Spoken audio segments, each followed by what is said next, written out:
National Association for the Blind is relentlessly working towards the empowerment of visually challenged persons in society from the nursery to the aged home. I am very honored to be a part of this noble cause as a brand ambassador. The National Association for the Blind has also been responsible for providing braille books, vocational training, inclusive training, rehabilitation, etc. for visually challenged persons. NAB, like we call it, has also been responsible for making visually challenged persons a very important contributing member in society. A very hearty congratulations to you for the efforts you're putting in to make this happen. मेरा नाम doctor Vimal Kumar Dhingra है।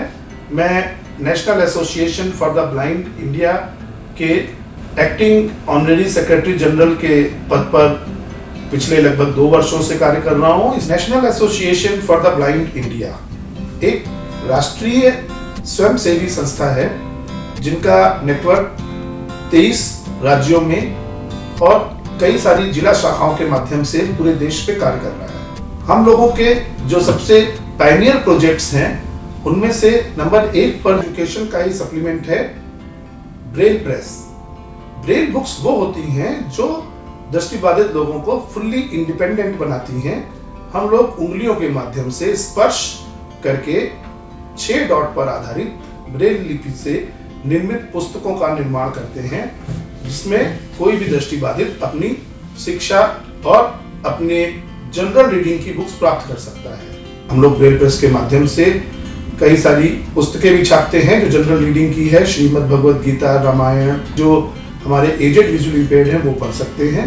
Braille press में अभी हम लोगों ने कुछ नई मशीनरीज ऐड की हैं जिसमें प्रिंट और ब्रेल दोनों में एक साथ प्रिंट होता है।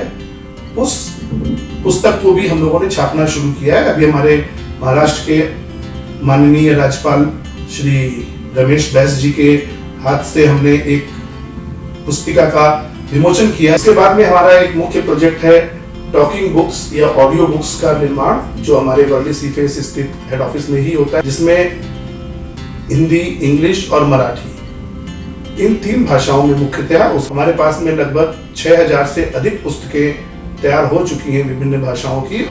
इसके उपरांत हम लोग कंप्यूटर प्रशिक्षण का कार्य करते हैं स्किल डेवलपमेंट के तहत और कंप्यूटर प्रशिक्षण के तहत जिसमें दृष्टिबाधितों को पूरी तरह से इंडिपेंडेंट बनाया जाता है।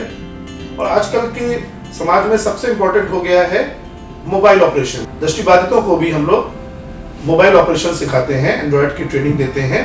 इसके अलावा हम लोग वोकेशनल ट्रेनिंग भी देते हैं हम लोग दृष्टिबाधितों को। हमारा अंबरनाथ का स्थित एक वोकेशनल ट्रेनिंग, इंडस्ट्रियल ट्रेनिंग का सेंटर है जिसमें दृष्टिबाधितों को हम लोग बहुत सारे स्किल सिखाते हैं जिससे कि वो अपनी आजीविका भी कमा सकें और किसी फैक्ट्री में या किसी इंडस्ट्रियल यूनिट में भी काम करने के योग्य बन सकें। जिसमें उन्हें हम लोग स्टिक्स बनाना सिखाते हैं। हॉस्पिटल्स में काम आने वाले वेरियस जो मेटल उपकरण हैं उनके स्पेयर पार्ट्स बनाने की ट्रेनिंग दी जाती है। लेथ मशीन का बेसिक ट्रेनिंग दिया जाता है। उसके अलावा जो दूसरे मशीन्स हैं उस पर भी काम सिखाया जाता है।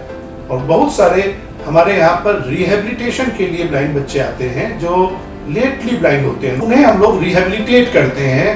मोबिलिटी की ट्रेनिंग दी जाती है उन्हें, daily living skills, home science और नॉर्मल फिजिकल एक्सरसाइजेज हैं। प्लस सबसे बड़ा उनको गाइडेंस, काउंसलिंग और कॉन्फिडेंस बिल्डिंग का हम लोग काम करके उन्हें ट्रेंड करते हैं। वोकेशनल ट्रेड में ही हम लोग उन्हें फिजियोथेरेपी और मसाज की कोर्स की और एक्यूप्रेशर के कोर्स की ट्रेनिंग देते हैं। हम लोगों ने एक स्पेशलाइज्ड इंक्लूसिव लेबोरेटरी बनाई है साइंस के वेरियस कॉन्सेप्ट्स को और साइंस के वेरियस एक्सपेरिमेंट्स को करने के लिए और दृष्टिबाधितों को, बच्चों को हमारे उसमें सिखाने के लिए जिससे कि वो साइंस और मैथ्स का भी शिक्षण इजीली कर सकें। ये सभी एक्टिविटीज जो हैं वो हमारे महालक्ष्मी स्थित डिपार्टमेंट ऑफ रिहेबिलिटेशन में की जा रही है।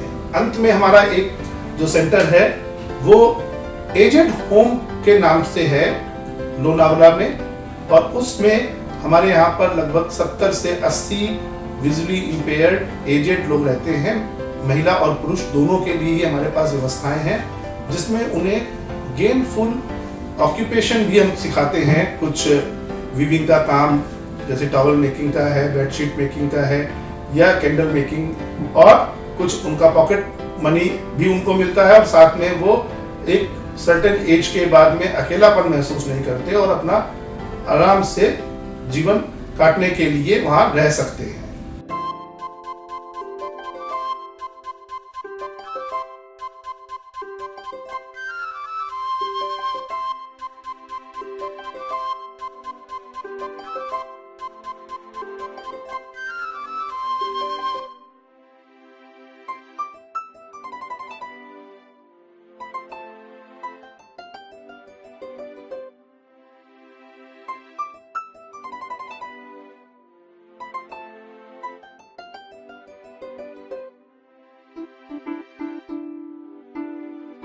My appeal to all of you is to come forward, give your time, your financial resources and your efforts to the National Association for the Blind.